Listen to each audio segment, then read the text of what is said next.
Every year, American Airlines takes in more than $50 billion and flies over 200 million people. By those numbers, it should be one of the healthiest companies on earth. But here's the ugly secret hiding underneath. This airline is buried under about $35 billion in debt.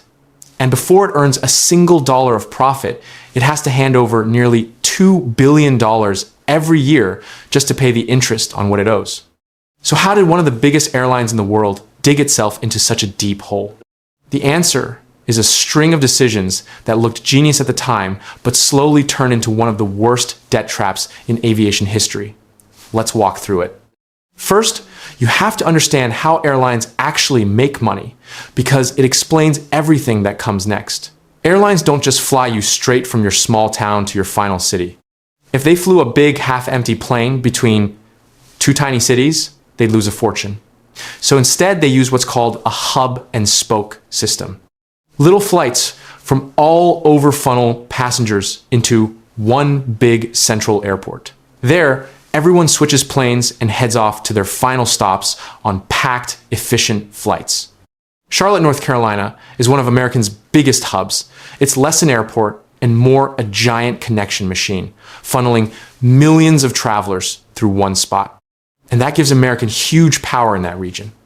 This one hub pumps around $31 billion into North Carolina's economy and supports nearly 150,000 jobs across the state. To local politicians, American isn't just a company. It's a lifeline they can't afford to lose. And here's where it gets dangerous. American's bosses knew that if the airline ever collapsed, it would wreck entire regions, cause mass layoffs, and trigger local recessions across several states. That made the company basically too big to fail. And when managers know the government can't afford to let them die, they get bold, reckless even. They figured they could pile on debt because someone would always catch them if they fell. That belief set the stage for disaster. Now rewind to 2013. The airline industry was booming. A wave of mergers left just 4 big airlines. Price wars ended and cash came pouring in. So what did the smart airlines do with all that money? Rivals like Delta and United poured it into their planes. Nicer lounges, fresh cabins, better premium seats. They made flying with them a genuinely better experience. American did something very different. It spent its money buying back its own stock. Between 2014 and 2019, the company blew a staggering $12.4 billion buying up its own shares, plus more on payouts to investors. Buying back stock can make a company's share price look better on paper, but it doesn't improve a single thing for passengers. And here's the truly reckless part. American didn't even have enough spare cash to do this. It borrowed billions of dollars to fund those buybacks. So during the best, most profitable years the industry had ever seen, American was voluntarily loading itself up with debt. By the end of 2018, it owed around $34 billion. They traded away their safety and strength for a short-term boost to their stock price. Now, drowning in debt, management needed to squeeze out cash, so they turned on their own passengers. They launched a plan to cram as many seats as possible into every plane. On some jets, they pushed the seat count way up, shrinking legroom down to levels you'd normally only see on the cheapest budget airlines. They thinned out the seat padding. They shrank the bathroom so much the doors banged into each other and the tiny sinks splashed water on people's shirts. They ripped the screens out of the seat backs. This was a huge mistake.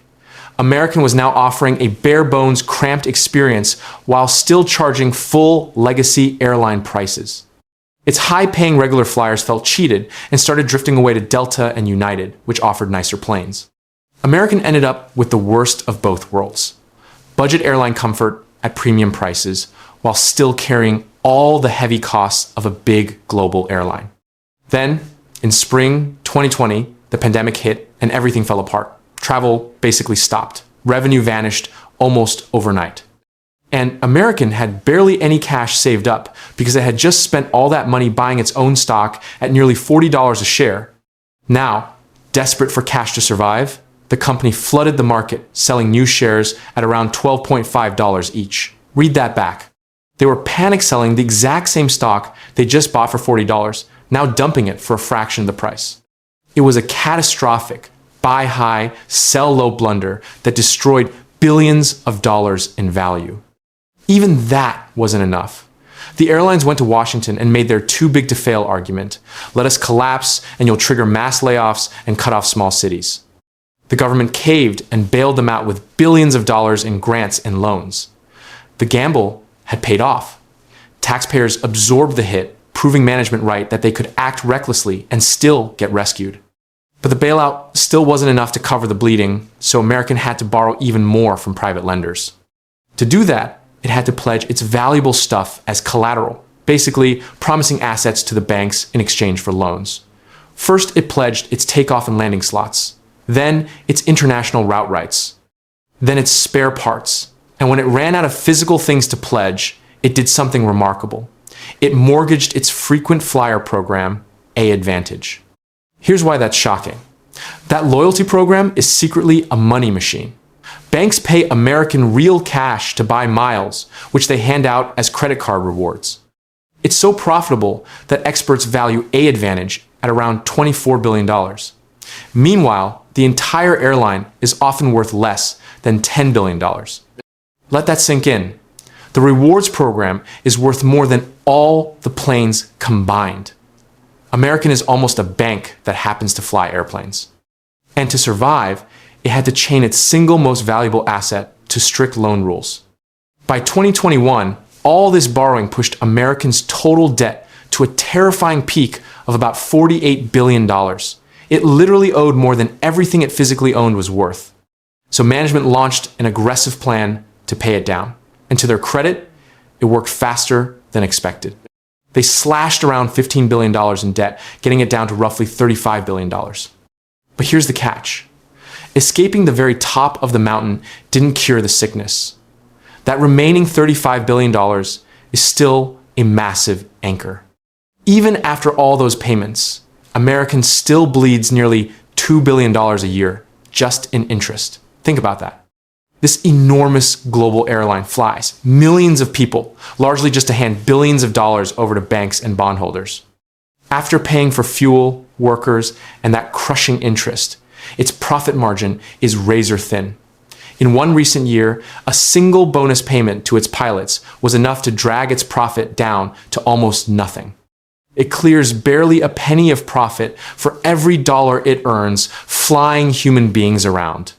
And while American struggles just to tread water, its rivals keep pulling ahead. When premium travel to Europe came roaring back after the pandemic, Delta and United pounced, flying big jets across the Atlantic and raking in billions of dollars. American missed the wave. It had retired a bunch of its big jets during the pandemic to save cash, betting on new Boeing 787s to replace them. But when those 787s got delayed, American was caught without enough big planes to grab that lucrative traffic.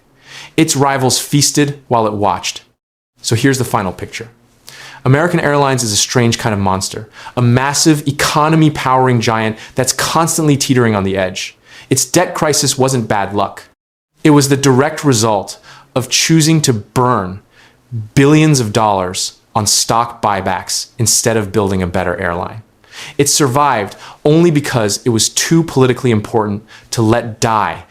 And today, it flies on like a kind of zombie, generating tons of cash but handing much of it straight to lenders, while sharper rivals sail further into the distance. A company can be too big to fail, but no company is ever too big to pay the price for its own greed.